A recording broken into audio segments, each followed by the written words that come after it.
Hello everybody, this is Petra Lohmeyer from Neville and this is the Win-Win Podcast as usual. And today we have a very interesting topic. First, I apologize that I look a little bit pale today. Turns out that AI isn't always right.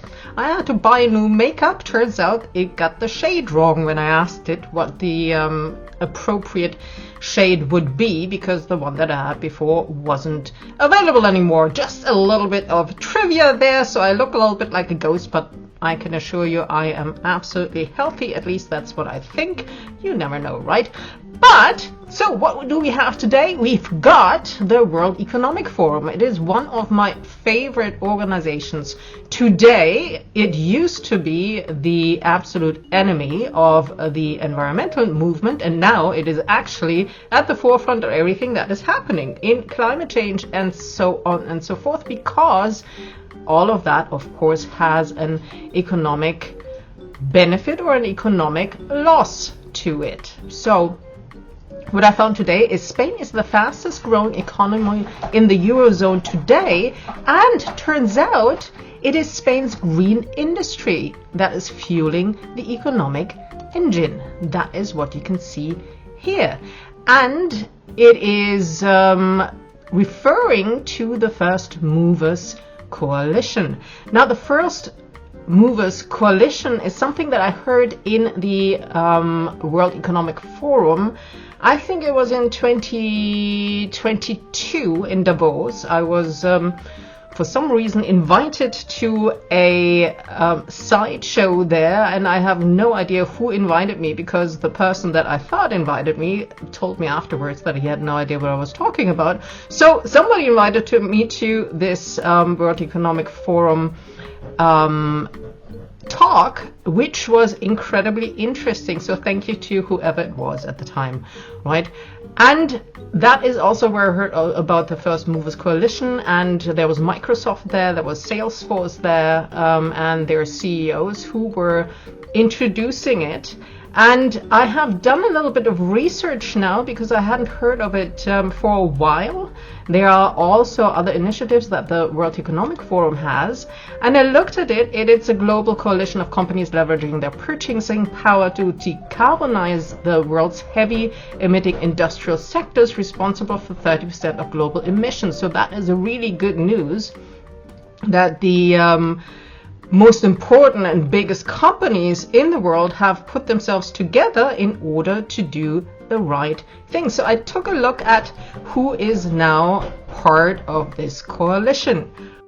Now I'm giving you some screenshots of all the companies that are part of this, and you will see, if you know something about international companies and who is a part of that this is some very, very big players, and you will be very surprised that some of them really do believe that some of these groups are really trying to help, and they are, even if they are not advertising it on their website, they are actually at the forefront of driving change. What I do know is that some of the companies may have an interest not to show how they are looking into sustainability, not necessarily because they want to suck up to certain political parties, but because how do you keep the competition out?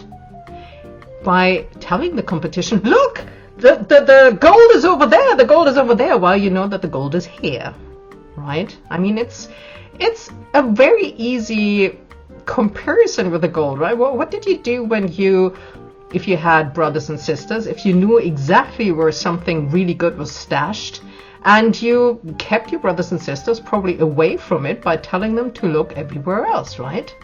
I mean, wouldn't that make sense for companies as well? Companies that want to have the first mover advantage? I don't know. Think about it. But what I do think is really helpful is that some of these companies are really making an effort, I believe, and that some of the really big companies with big money are behind some of the best initiatives. So take a look at something like this. If you have a company here you may want to take a look at an organization like that, or at an organization like the World Economic Forum, because you will see that there's a lot of information there that you will never be shown on public media, that will not be what you think it is. But for now, the Win-Win podcast that I'm doing here will continue, and in future I will have a little bit more time, because 2 podcasts have just fallen away or have become more infrequent, which means I have more time to prepare this, and I may not always publish it at 7 o'clock at night on Tuesday nights, but then again, this is published on YouTube usually, and most people, at least me, I never really go to a podcast on YouTube knowing that it publishes at 7 o'clock. I just go to the podcast when it pops up in my YouTube app somewhere, be it on the TV or be it on the phone. And I'm assuming that most other people do that as well. If I look at the stats at who looks at these videos, usually they are not looked at right after I posted them. So I don't think there's any reason for me to hurry to get this all posted at 7 o'clock every time, and just to make sure I make it better before I post it next time. So I will have a lot more time for this particular podcast, and this will be the main podcast. It's not going to be about upsetting people with all kinds of messages. It is about showing win-win situations and about showing where people can invest in them, and it is showing what is possible and what the connections are that maybe people haven't seen yet.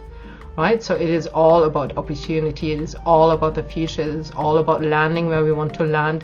And it is all about, well, working together and getting together. So I hope you enjoyed yourself, and I hope to see you in future again. Have a lovely week.